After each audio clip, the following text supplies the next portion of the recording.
আপনি যদি মনে করেন বর্তমানকালের ঔপন্যাসিক বা গল্পকারদের মধ্যে শুধুমাত্র ওবায়দ হক এবং ইমতিয়াজ শামীমের লেখাই কালোত্তীর্ণ এবং কালজয়ী হওয়ার সম্ভাবনা রাখে, তাহলে I got news for you. আজকে যার ব্যাপারে কথা বলবো তার নামটা এই লিস্টে অবশ্যই অ্যাড করে রাখতে হবে আপনার। জি, আজকে কথা বলবো যে মানুষটার ব্যাপারে। তার নাম হচ্ছে চাণক্য বাড়ুই এবং তার এই দুইটা বই, অরণ্যদস্যু, জলমানব, এই দুইটা বইয়ের ব্যাপারে কথা বলবো।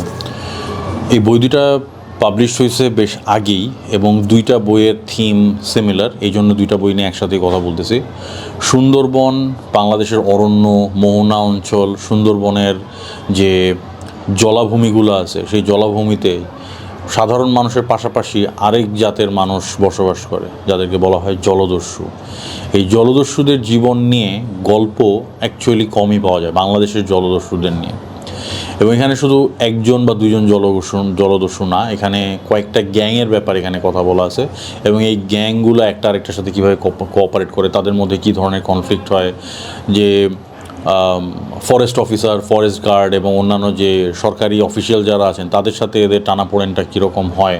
এবং সবচেয়ে বড় প্রশ্ন যেটা, এই জলদস্যুরা সবাই তো জন্মের পর থেকে জলদস্যু হয় নাই, তারা কি কারণে স্বাভাবিক জীবন ছেড়া এরকম একটা জীবন বাইছা নেয়, এই প্রশ্নটার কিছুটা উত্তর এখানে হয়তো বা পাবেন।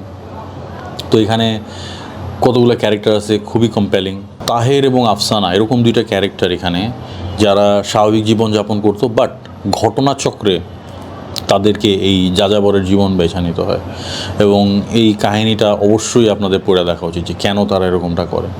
এর সাথে অন্যান্য যাদের ক্যারেক্টার আছে, অন্যান্য যে ক্যারেক্টারগুলো আছে এই জলদস্যুদের মধ্যে, তামজিদ, হাসিব, সুবল, নকাই, রুস্তম, ফুলমতি, পাপিয়া, এদের কি হয় এবং এরা কি কখনো আর স্বাভাবিক জীবনে ফিরে যেতে পারবে না, এদের পরিণতি কী হয়, সেই জিনিসগুলা এই দুইটা উপন্যাসে রিভিলড হয়। এই দুইটা কাহিনী স্ট্যান্ডালোন, বাট ব্যাপার হচ্ছে প্রথমে জল মানুষ আসে, তারপরে অরণ্যদস্যু। চাইলে আপনি দুইটা সিকুয়েলে পড়তে পারেন, যদিও কাহিনীর খুব একটা বেশি যোগসাজশ নাই, বাট জল মানুষের কিছু ক্যারেক্টার এখানে অরণ্যদস্যুতে আপনি পাবেন। তো এইটুকু কানেক্টিভিটি আছে, বাট কাহিনী দুইটাই স্ট্যান্ডালোন। আপনি চাইলে শুধু জল মানুষও পড়তে পারেন, চাইলে শুধু অরণ্যদস্যুও পড়তে পারেন। তবে আমি রেকমেন্ড করবো পার্সোনালি জল মানুষ এবং অরণ্যদস্যু একটার পর একটা দুইটা পড়েন আর কি।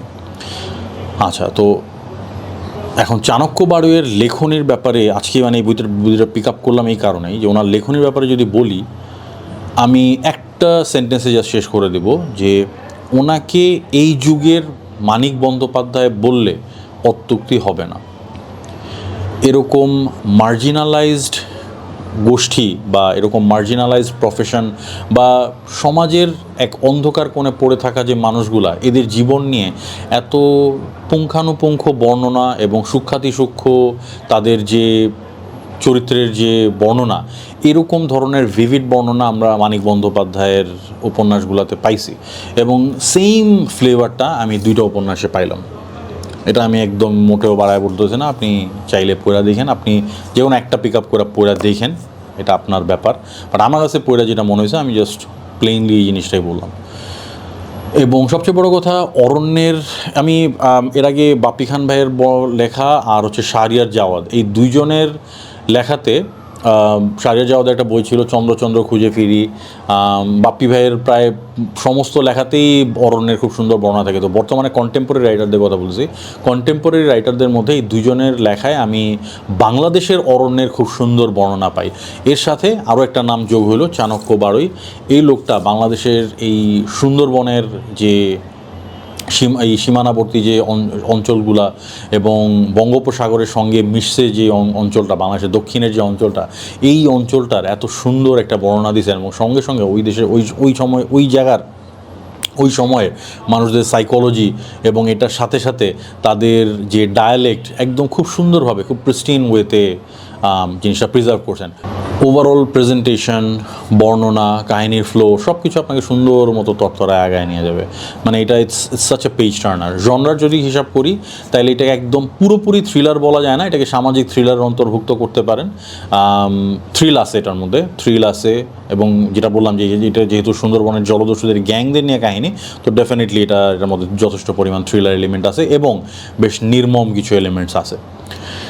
আর এটা ডেফিনেটলি বড়োদের জন্য, ছোটদের জন্য বই দুইটা না। আর আরেকটা জিনিস যেটা হচ্ছে যে এটার বিল্ড কোয়ালিটির কথা যদি বলি, প্রোডাকশন দুর্দান্ত, দুইটা বই খুবই মজবুত, খুবই সুন্দরভাবে প্রোডাকশন করা হয়েছে। আর এই দুইটা বই আসছে প্রসিদ্ধ পাবলিকেশন থেকে। প্রসিদ্ধ পাবলিকেশন সাধারণত প্রোডাকশনের ক্ষেত্রে কোনো ধরনের মানে কমপ্লেন করার জায়গা তারা রাখে না, তারা খুবই চমৎকার প্রোডাকশন করে। এই প্রচ্ছদটাও খুব সুন্দর, এই প্রচ্ছদটাও খুব সুন্দর। প্রচ্ছদ কে করছেন এটা আমি একটু দেখা নিই, আমি একটু চেক করি নেই। যা ভাবছিলাম, সব্যসাচী মিস্ত্রির প্রচ্ছদ দুইটাতেই, তো ওনার যে সিগনেচার এলিমেন্টসগুলো এখানে আছে এবং খুব সুন্দরভাবে এটা মানায় গেছে। একটা জিনিসে আমি রেকমেন্ড করতাম যে ওনারা এই যে গ্লসি যে ফিনিশটা দেন, গ্লসি ফিনিশটা এটা ভালো, এটাতে কোনো ডাস্ট মাস্ট সাধারণত ধরে না, খুব সুন্দর থাকে, মানে প্রিজার্ভ করাটা খুব ইজি হয়। তবে আমি হইলে হয়তো ম্যাট দিতাম, ম্যাট হইলে ছবি টবি তুলতে, ভিডিও টিডিও করতে সুবিধা হয়, এই আর কি, কন্টেন্ট ক্রিয়েটারের পার্সপেক্টিভ থেকে বলতেছি। আচ্ছা, আর সমালোচনার জায়গা যদি বলি, তাহলে সমালোচনার ক্ষেত্রেও অ্যাকচুয়ালি সম্পাদনার কথাও বলে লাভ নেই, কারণ প্রসিদ্ধ পাবলিকেশনের যতগুলো বই আমি নাড়াচাড়া করছি তাদের মানে তাদের সম্পাদনা টপ নচ হয়, খুবই সুন্দর হয়, কোনো ভুল ত্রুটি সাধারণত পাওয়া যায় না বললেই চলে। কবি প্রকাশনী আর প্রসিদ্ধ পাবলিকেশন, এই দুইটা প্রকাশনীর আমি দেখছি যে মানে সম্পাদনা একদম খুব সুন্দর হয়, আর বেঙ্গল বুকস।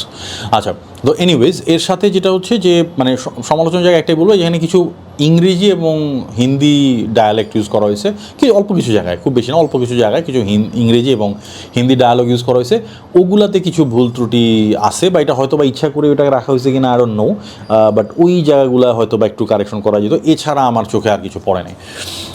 ওভারঅল মানে এই দুইটা বইয়ের অ্যাকচুয়ালি পটেনশিয়াল আছে যে এক সময় হয়তো বা যদি কখনো হয়, আই ডোন্ট নো, যদি সেরকম পাঠকপ্রিয়তা পায়, কালজয়ী সাহিত্য হওয়ার সেই ধরনের পটেনশিয়াল আছে এবং এটা হওয়া উচিত, ডিজার্ভ করে।